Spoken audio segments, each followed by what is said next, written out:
अरविंद केजरीवाल एक मिनट हम प्रोसेड हो गए दिल्ली के मुख्यमंत्री तर भ्रष्टाचाराच्या विरुद्ध लढणारे अरविंद केजरीवाल आज त्यांना अटक करण्यात आलेली आहे. कसं बघतात या सर्व ही चौथी अटक आहे. देखिए कि अरविंद केजरीवाल जी, जिसने इस देश में सबसे पहले भ्रष्टाचार के खिलाफ एक बहुत बड़ा आंदोलन मूवमेंट खड़ा किया अन्ना हजारे जी के साथ, और उस वक्त भारतीय जनता पार्टी का भी उनको समर्थन रहा। अब बात ऐसी है, केजरीवाल जी इस लड़ाई के बाद राजनीति में आए, राजनीति में वो यशस्वी हो गए। हाँ, उनको बहुत बड़ा कामयाबी मिली पूरे देश में। आज 2 स्टेट उनके हाथ में है, पंजाब और दिल्ली, और पूरे देश में उनकी पार्टी बढ़ रही है।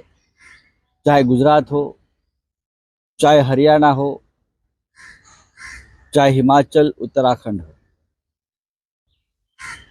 अब ये डर है भारतीय जनता पार्टी के मन में कि केजरीवाल जी इंडिया गठबंधन का एक महत्वपूर्ण हिस्सा है, और हम सब मिलकर भारतीय जनता पार्टी को बहुत सी स्टेट में मात दे सकते हैं, जिसमें केजरीवाल जी का रोल बहुत इंपॉर्टेंट होगा।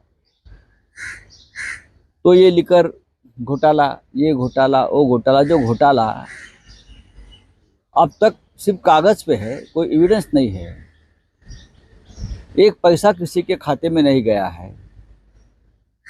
तो आप एक सिटिंग मुख्यमंत्री को, डेमोक्रेसी में सिटिंग मुख्यमंत्री है, पहले हेमंत सोरेन जी को और अब केजरीवाल जी को आप जिस तरह से आपने अरेस्ट किया है, मुझे लगता है रशिया में ये हो रहा है।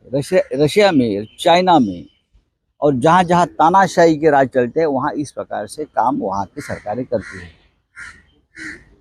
अरविंद केजरीवाल जी ने एक बहुत बड़ा संघर्ष किया है इस मुकाम तक पहुँचने के लिए। अगर लिकर घोटाले की बात है तो आप चेक कर लीजिए, इलेक्टोरल जो बॉन्ड्स है, जो भारतीय जनता पार्टी के खाते में हजारों करोड़ के आंकड़े में जमा हुए हैं, उसमें से कितने लोगों के ऊपर ईडी और सीबीआई की एक्शन चल रही है, और वहां से करोड़ों रुपए बीजेपी के खाते में चले गए हैं। उसका मतलब है अपने प्रोसीड ऑफ क्राइम का मनी आपके खाते में आया है एज पर पीएमएलए एक्ट। तो सबसे पहले आपके पार्टी को प्रेसिडेंट के ऊपर मनी लॉन्ड्रिंग का केस चलना चाहिए। लिकर घोटाले के जो ठेकेदार है, उसमें से कुछ लोगों ने भी यही केस में जो इन्वॉल्व है, उसमें से कुछ ठेकेदार ऐसे हैं जिसने इलेक्टोरल बॉन्ड खरीदकर बीजेपी को दिए हैं, ऐसी मेरी जानकारी है। लेकिन आपने अरेस्ट किसको किया? केसीआर जी की बेटी को अरेस्ट किया, मनीष सिसोदिया को अरेस्ट किया, संजय सिंह को अरेस्ट किया, और अब दिल्ली के विद्यमान मुख्यमंत्री केजरीवाल को अब अरेस्ट करने जा रहे हैं। उसे हम डेमोक्रेसी नहीं मानते, ये तानाशाही है, ये जंगल राज है एक तरह से। और केजरीवाल जी की जो अरेस्ट है, उससे हम डिमोरलाइज नहीं हुए हैं। पूरे विपक्ष को लड़ने की ज़्यादा प्रेरणा मोदी जी ने दी है, इसलिए मैं मोदी जी का आभारी हूँ। हम सब शिवसेना, हमारी पार्टी, माननीय उद्धव ठाकरे जी, हम सब केजरीवाल के साथ, उनके पार्टी के साथ डट कर खड़े हैं, और उनके संघर्ष में हम उनके साथ रहेंगे। तो पूरी इंडिया अलायंस साथ में खड़ी, डेफिनेटली हम पूरे उनके साथ खड़े।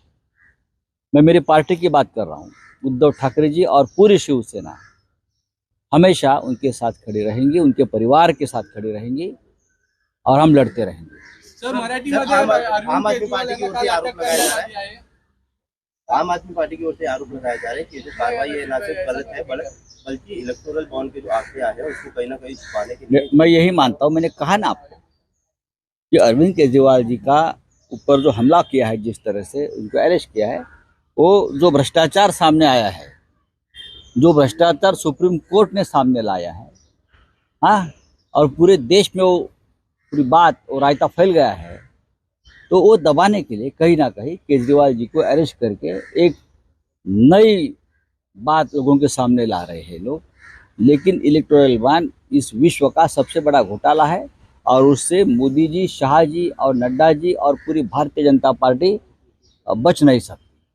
केजरीवाल जी के अरेस्ट करने से मैंने फिर एक बार कहा कि आप एक दिन की न्यूज़ बनाओगे, लेकिन इलेक्टोरल बॉन्ड वाला इशू है वो हमेशा चलता रहेगा और केजरीवाल जी के साथ हम हमेशा खड़े रहेंगे।